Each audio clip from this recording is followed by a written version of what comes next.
Welcome back to my channel. And if you're new here, I'm Eileen and this is Red Hot and Flashy.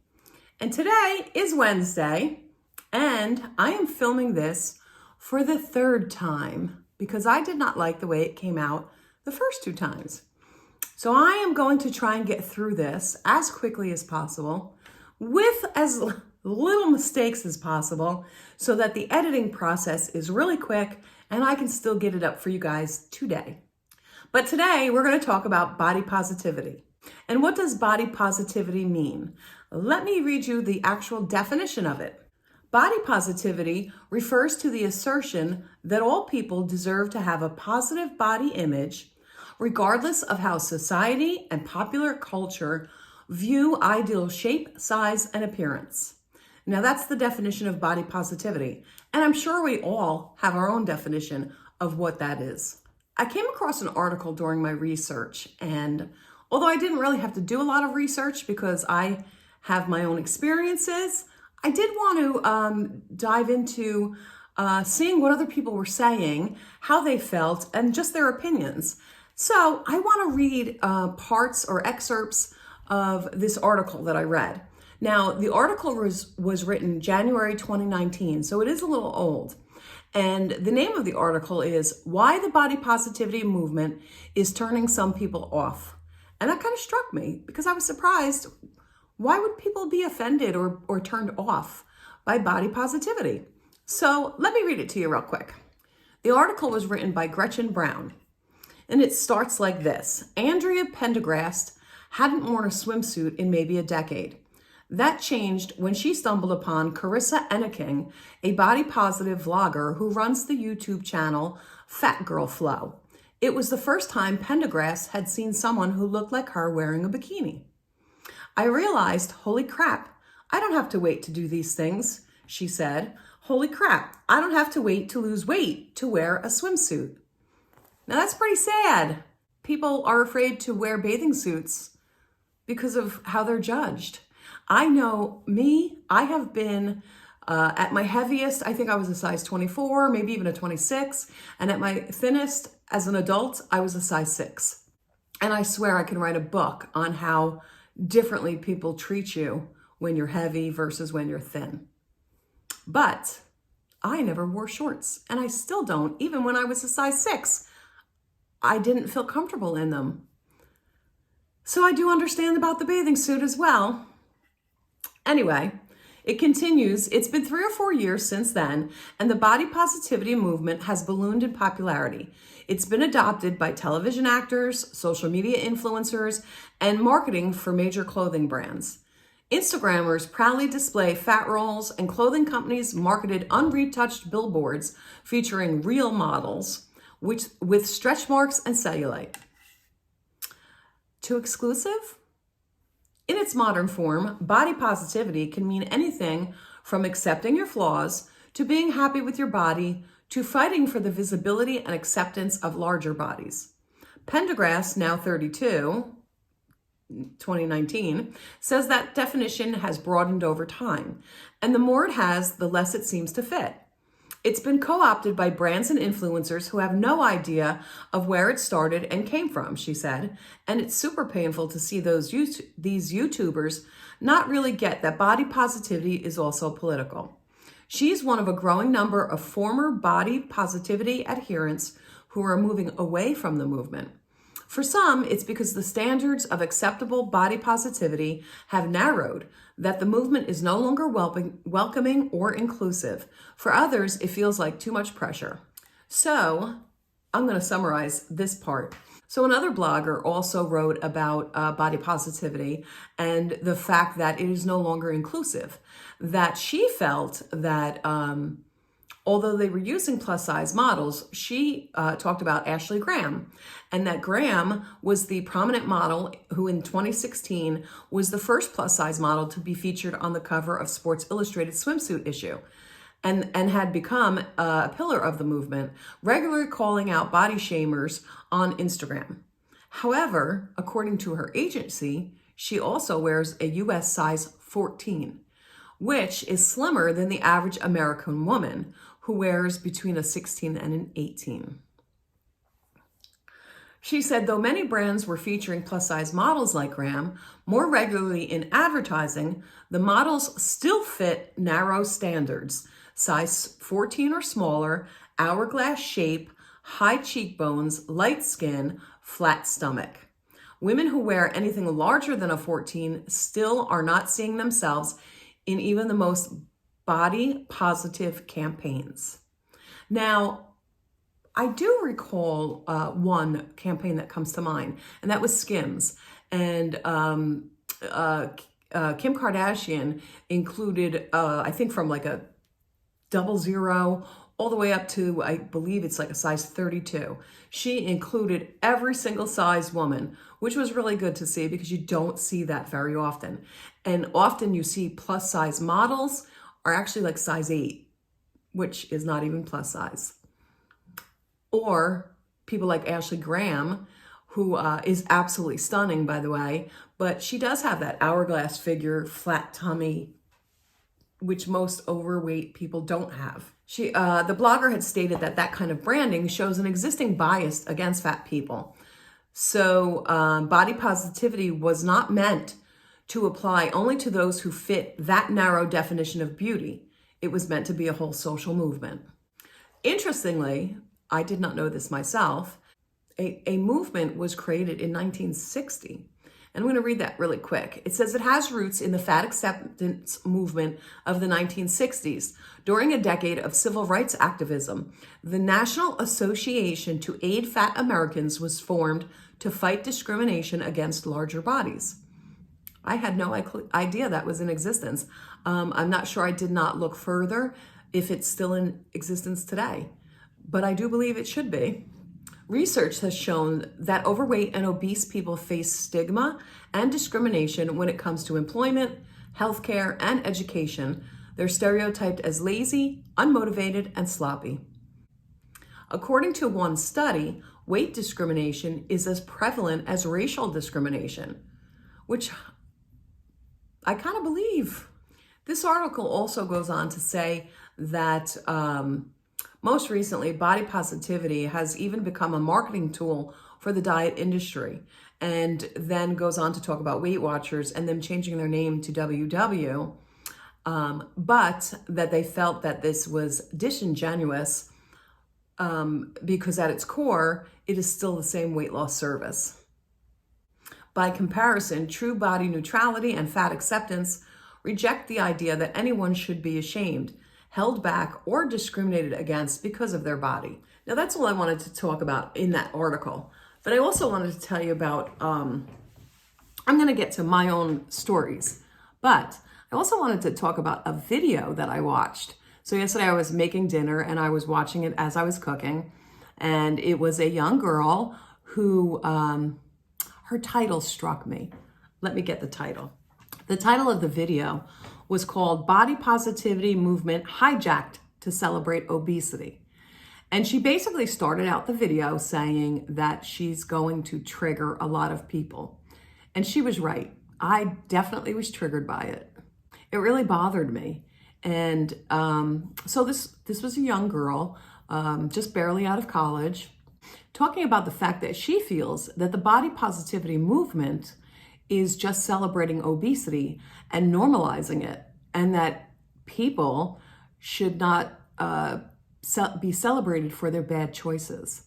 And she felt that she had the right to come out and speak about it because she was overweight at one time herself.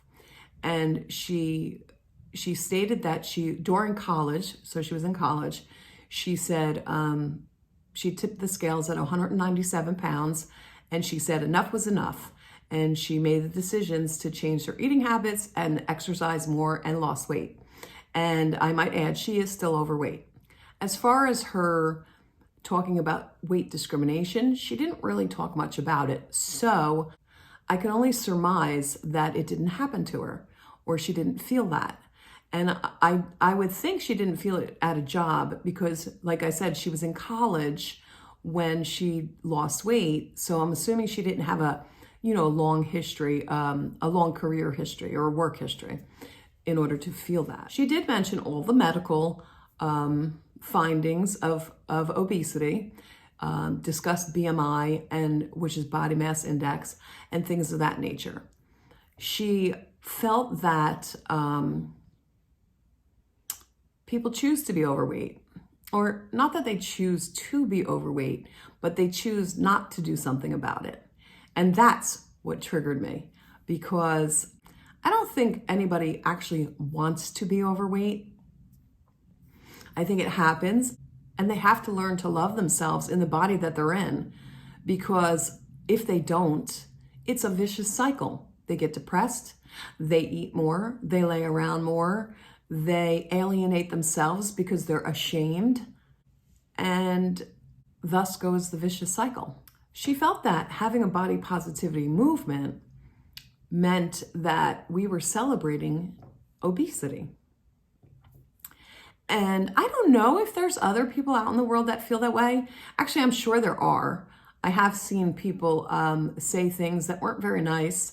And some professionals, a personal trainer comes to mind, a celebrity personal trainer comes to mind about that one. But they believe that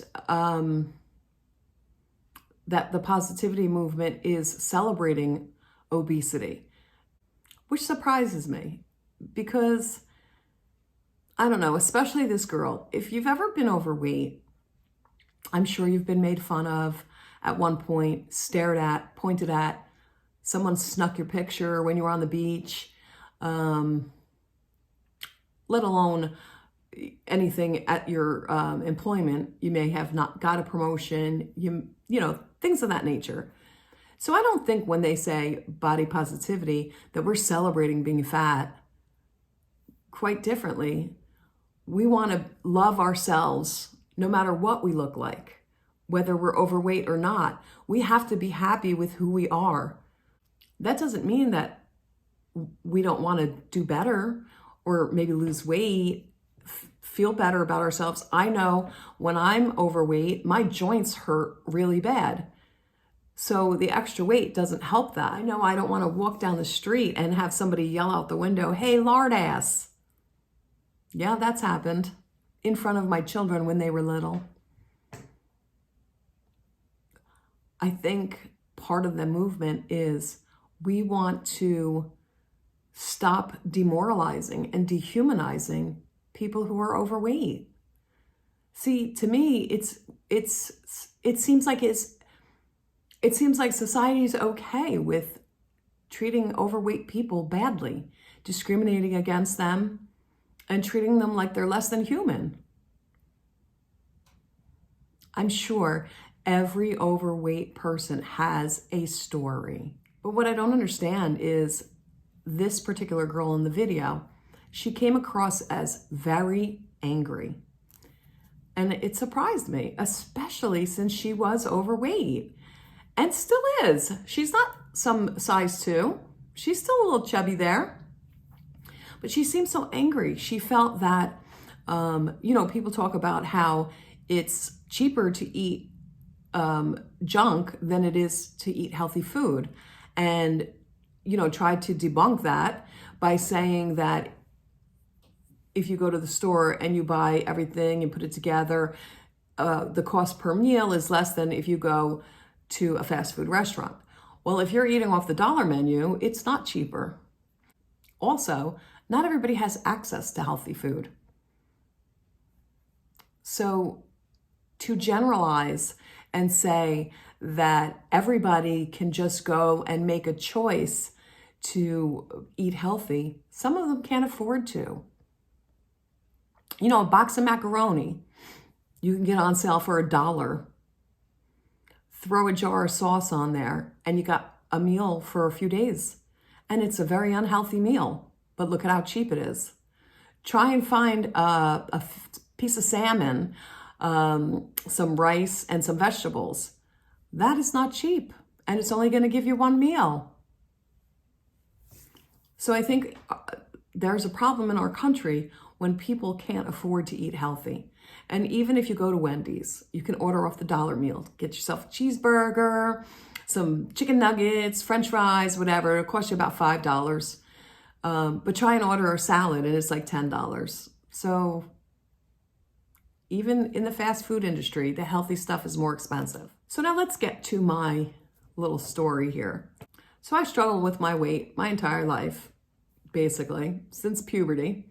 And I'm not going to get into the stories about how I was teased in school, how the boys made fun of me and things like that. I'm not even going to get into those stories because we all have them. I'm going to fast forward to when I lost weight. When I was at my thinnest, I was a size 6. And I worked at a very large, very well-known health insurance company. And I worked there for about 6 years. And I had been trying to get promotions. And I was really, really, really good at my job. Really good at it. So I wasn't getting promoted.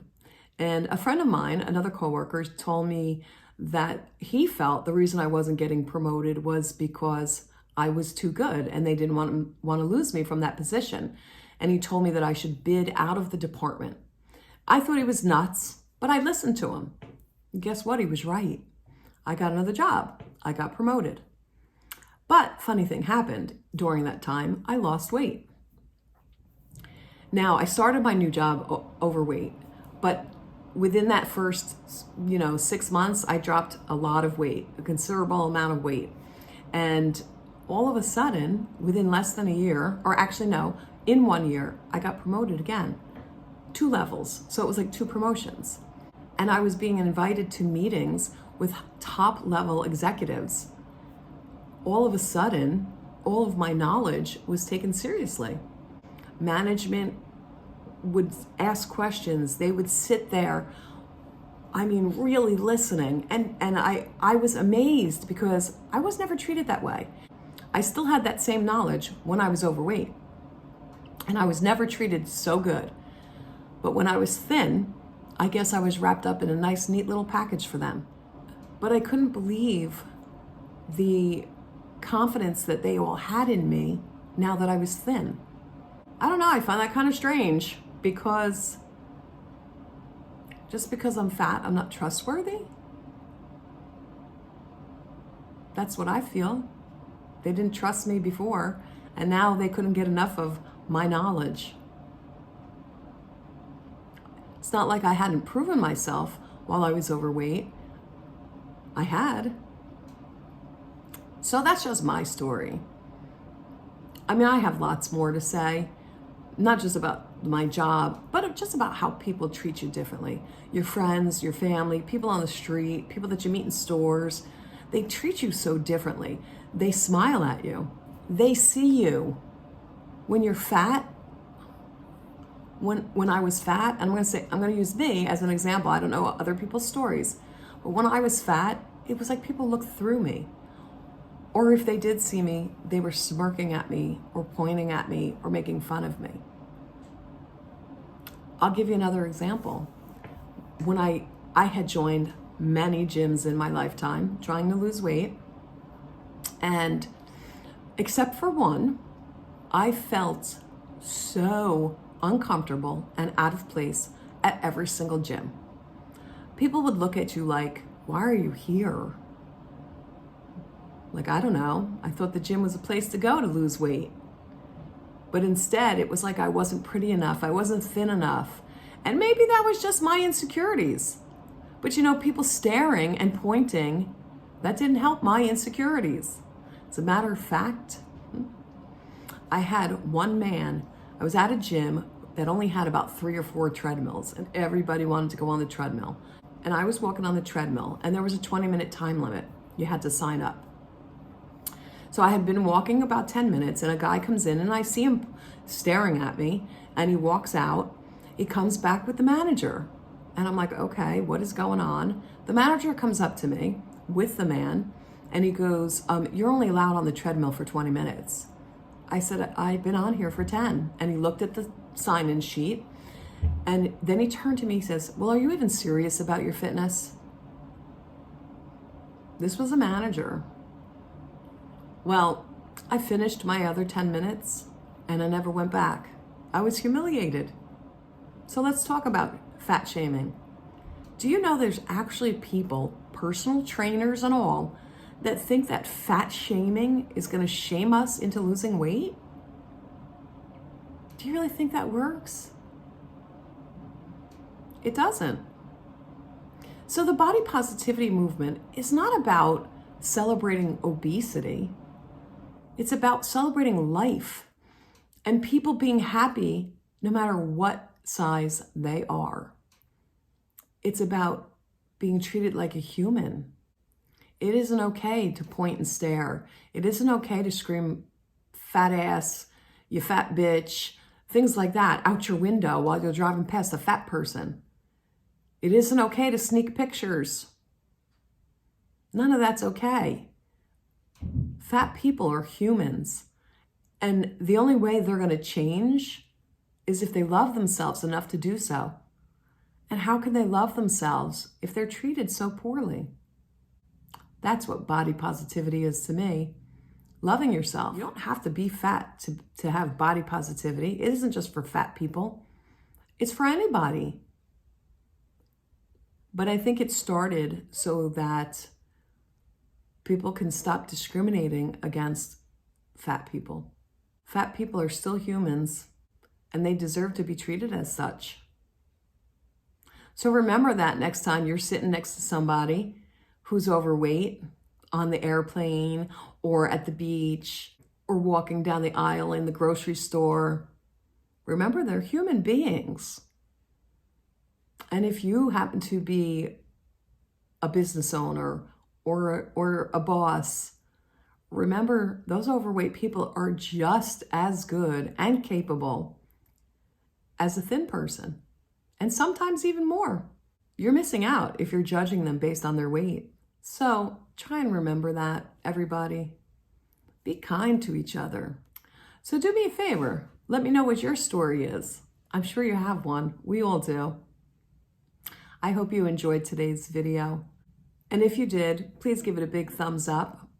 And don't forget to subscribe and hit the notification bell below so that you get notified every time I upload a new video.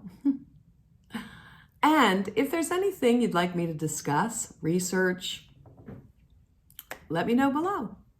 I'll see what I can do. Until next time, everybody. Bye.